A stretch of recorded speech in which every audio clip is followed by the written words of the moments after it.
ഒരു അധ്യാപകൻ്റെ ഉത്തരവാദിത്തം കുട്ടിയുടെ അവസ്ഥയിലോട്ട് കടന്നു ചെല്ലുക എന്നുള്ളതാണ്. അല്ലാണ്ട് കുട്ടികൾ അധ്യാപകൻ്റെ അവസ്ഥയിലോട്ട് കടന്നു വരിക എന്നുള്ളതല്ല. കുട്ടിയുടെ അവസ്ഥയിലോട്ട് ഒരു അധ്യാപകനെ കടന്നു ചെല്ലുകയും കുട്ടിയെ അഭിമുഖീകരിക്കുന്ന അവസ്ഥയുടെ ഒപ്പം നിന്ന് ആ കുട്ടിക്ക് കൈകാര്യം ചെയ്യാൻ പറ്റാത്ത ഭാഗത്തെ തിരിച്ചറിവിലോട്ട് എത്തിക്കുകയും ചെയ്യുക. ഇവിടെയാണ് ഒരു അധ്യാപകനാകുന്നത്. അതുകൊണ്ട് അധ്യാപകൻ്റെ നിലവാരത്തിലോട്ടൊരു കുട്ടിയെ ഉയർത്താനായിട്ട് ഒരിക്കലും പറ്റത്തില്ല.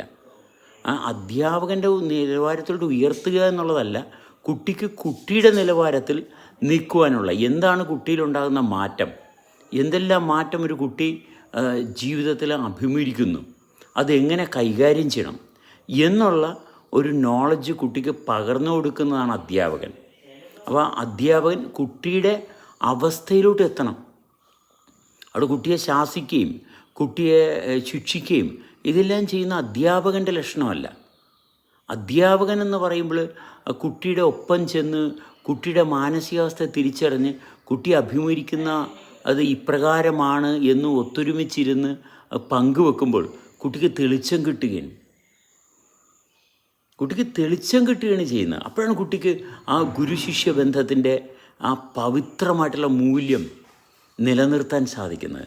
കുട്ടി അറിയാതെ ഗുരുവുമായിട്ട് ഒരു ബന്ധമുണ്ടാകുകയും അങ്ങനെ ഗുരുശിഷ്യ ബന്ധത്തിന് വളരെ മനോഹരമായിട്ടുള്ള ഒരു പ്രാപ്തി നേടുകയും. കാരണം കുട്ടികളെ പ്രാപ്തനാക്കുന്നത് ആരോ, അവിടെ കുട്ടികൾക്ക് ഒരിക്കലും അസ്വസ്ഥതയോ ബുദ്ധിമുട്ടോ എതിർപ്പോ അധ്യാപകരോട് ഉണ്ടാകത്തില്ല. ഇത് അധ്യാപകർ തല്ലി പഠിപ്പിക്കാൻ നോക്കുന്നു. അത് അധ്യാപകനല്ല, അധ്യാപകൻ്റെ വേഷം കെട്ടി വരുന്നവരാണ്. അധ്യാപകൻ്റെ വേഷം കെട്ടി പൈസയൊക്കെ ശമ്പളത്തിന് വരുന്നവർ, കൂലിപ്പണി എടുക്കുന്നവർക്ക് കുട്ടികളുടെ ഒപ്പം ഇരിക്കാനുള്ള യോഗ്യതയില്ല. കാരണം കുട്ടികളുടെ ഒപ്പം ഇരിക്കുക എന്ന് പറയുന്നത് വലിയൊരു മഹത്വമാണ്. അതൊരു വലിയൊരു നമുക്ക് കിട്ടാവുന്ന ഒരു ഭയങ്കര വലിയൊരു മഹാഭാഗ്യമാണ്. എന്നുവെച്ചാൽ കുട്ടികളുടെ ഒപ്പം ഇരിക്കാൻ സാധിക്കുക എന്ന് പറയുന്നത് ജീവിതത്തിൽ കിട്ടാവുന്ന വലിയൊരു അനുഗ്രഹമാണ്. അപ്പോൾ വീടിൻ്റെ എക്സ്റ്റൻഷനാണ് വിദ്യാലയം. അതുകൊണ്ട് വീടുമായിട്ട് പൊരുത്തമില്ലാത്തതല്ല. മാതാപിതാക്കൾ തന്നെയാണ് അധ്യാപകരും മാതാപിതാക്കളും രണ്ടും ഒന്ന് തന്നെയാണ്. അങ്ങനെ തന്നെ ആയിരിക്കണം വിദ്യാലയങ്ങളിലും.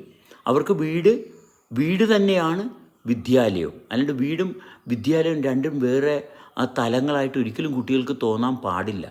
അതൊരിക്കലും വിദ്യാഭ്യാസത്തിന് അനുകൂലമല്ല.